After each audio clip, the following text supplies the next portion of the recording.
Hello नमस्कार. मी मागच्या आठवड्यात बाजारातून आवळे आणले होते. साधारण मी 2 किलो आवळे आणले होते. त्यातले बाकीचे मी रोज यूज केले, ड्रिंक बनवून पिलं मी त्यांचं. पण हे जे उर्वरित आवळे होते ते वेस्ट होणार होते.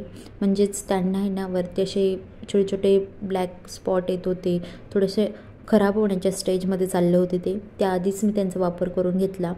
ते म्हणजे मी त्यांना आधी छान वॉश केलं आणि नंतर आहे ना त्याचे छोटे छोटे पीसेस कट केले आणि त्याचा मला आज ज्यूस बनवायचा होता. आणि हा ज्यूस आपण साधारण 1 महिना तरी स्टोअर करून ठेवू शकतो. आणि जर तुम्हाला जास्तच्या आवळ्यांचा बनवायचा असेल तर तो 2-3 महिने आरामात जातो. माझ्याजवळ एवढेच होते, हे मला 2-3 आठवडे तरी जातील एवढा याचा ज्यूस मी तयार करणार आहे. आणि सुरुवातीला आपल्याला काय करायचं आहे, छोटे छोटे पीसेस कट करून त्याला छान बारीक करायची मिक्सरमध्ये. जेव्हा तुम्ही आवळ्याचे पीसेस कट करताना ती आतली जी गुठली असते ना ती फेकून द्यायची आहे. त्याचा वापर होतो मोडवासाठी, पण ते मी आता तुम्हाला ह्या व्हिडिओमध्ये नाही सांगणार. आवळ्याचे फायदे तुम्हाला माहितीच आहे आणि आवळा आपल्या शरीरासाठी किती गुणकारी आहे हे कोणाला सांगायची गरज नाही. आवळ्यामुळे आपली हेल्थ आणि स्किन आणि हेअर्सला तो भरपूर फायदा आहे आवळ्याचा. तुम्ही जर आवळ्याचा ज्यूस असतो ना त्याच्याने जर हेअर वॉश केला ना तर त्याचे पण खूप फायदे असतात. आणि मेन म्हणजे ना आवळा हा आपल्या शरीरासाठी खूप महत्त्वाचा आहे, तो तुम्ही कन्झ्यूम करायलाच पाहिजे. साधारण 1 आवळा जर रोजचा खाल्ला ना तर भरपूर त्याच्यात बेनिफिट्स आहेत. एका आवळ्यामध्ये ना तुम्ही 1-1.5 किलो संत्रा जेवढा असतो ना तर तेवढं एका आवळ्यामध्ये विटॅमिन असतो आणि एवढं पोषण असतं त्याच्यात. त्यानंतर मी ते सगळे छोटे छोटे पीस आहे ना मिक्सरच्या भांड्यात ओतले. आपल्याला सगळं आहे ना असं पूर्ण नाही ओतायचं आहे, थोडं थोडं घ्यायचं आहे, नाही पिसलं जात नाही ते. असं जास्त जर घेतलं तर थोडंच घ्यायचं आणि त्याच्यात ना थोडं थोडं पाणी ओतायचं. आणि मी काय केलं, एक बॅच जेव्हा मी पिसत होते त्याला तर खूप खूप फाईन पेस्ट केली मी. सुरुवातीला आहे ना थोडंच पाणी घालायचं, मग नंतर थोडं जास्त पाणी घालायचं आणि असं करत करत मी सगळे एक बॅचेस छान मस्त पिसून घेतले आणि एका पातेलीत आहे ना ते ओतून घेतलं.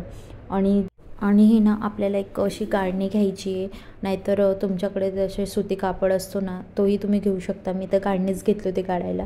तर सुती कापडाने पण छान असा ज्यूस निघतो आणि जे त्याचा उर्वरित जो भाग असतो म्हणजेच आवळ्याचा किस असतो तो, तर ज्यूस निघाल्यानंतर ते जे निघालेलं असतं त्याचं तर ते फेकायचं नाही, त्याचाही उपयोग होतो. तुम्ही त्याला असे लाडूच्या फॉर्ममध्ये सुद्धा खाऊ शकता. असे छोटे छोटे बॉल्स असताना जे बाहेर शाळेच्या बाहेर भेटायचे आपल्याला सुरुवातीला, तसेही आपण बनवून खाऊ शकतो. त्याच्यात फक्त गूळ मिक्स करायचा आहे. गूळ आणि तो जो कुट्टा उरलेला असतो, किस उरलेलं असतं, आपण ज्यूस काढून जो वेस्ट त्याला छान गुळात शिजवून घ्यायचं आहे, गूळ टाकून आणि मस्त छोट्या छोट्या कँडीसारखं बनवायचं आहे. त्याने तेही तुम्ही मस्त डेली खाऊ शकता. त्यानंतर मी सगळा ज्यूस आहे ना असं बघा, ज्यूस तुम्ही बघू शकता कसा निघालेला आहे आणि तो अशी जाडसर पेस्ट होती ना ती थोडीफार, ती आता मी कशी गाळून घेते ते तुम्ही पाहू शकता.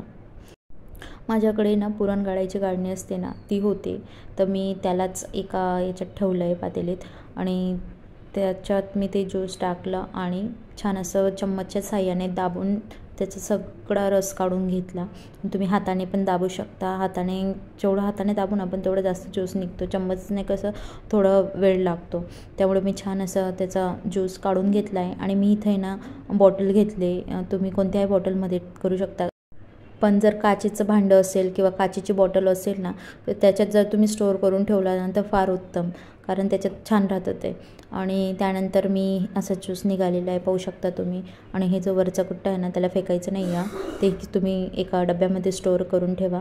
किंवा तुम्हाला लगेच बनवायचं असेल तर तुम्ही लगेचही बनवू शकता त्याचं कँडी वगैरे. तर मी त्याला डब्यात स्टोअर करून ठेवते. मी आज नाही बनवणार कँडी, आज उशीर झाला आहे. मी उद्या किंवा परवा बनवीन त्याची कँडी. आणि फ्रीजमध्ये ठेवायचं आहे त्याला, वरती नाही.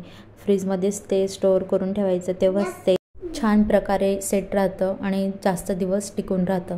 आणि मी सगळं जे केलेलं होतं ज्यूस वगैरे ते ह्या बॉटलमध्ये स्टोअर करून घेतलं आणि त्याला मी फ्रीजमध्ये ठेवू शकता किंवा डीप फ्रीजमध्ये तुम्ही ठेवू शकता.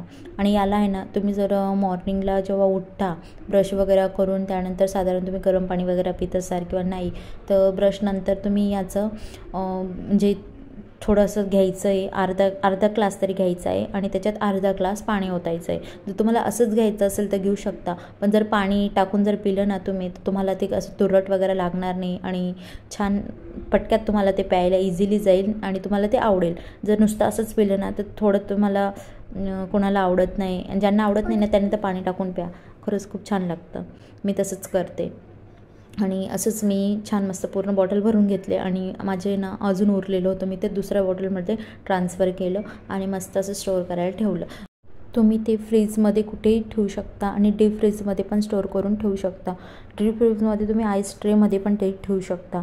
Thanks for watching. आजसाठी एवढंच. बाय.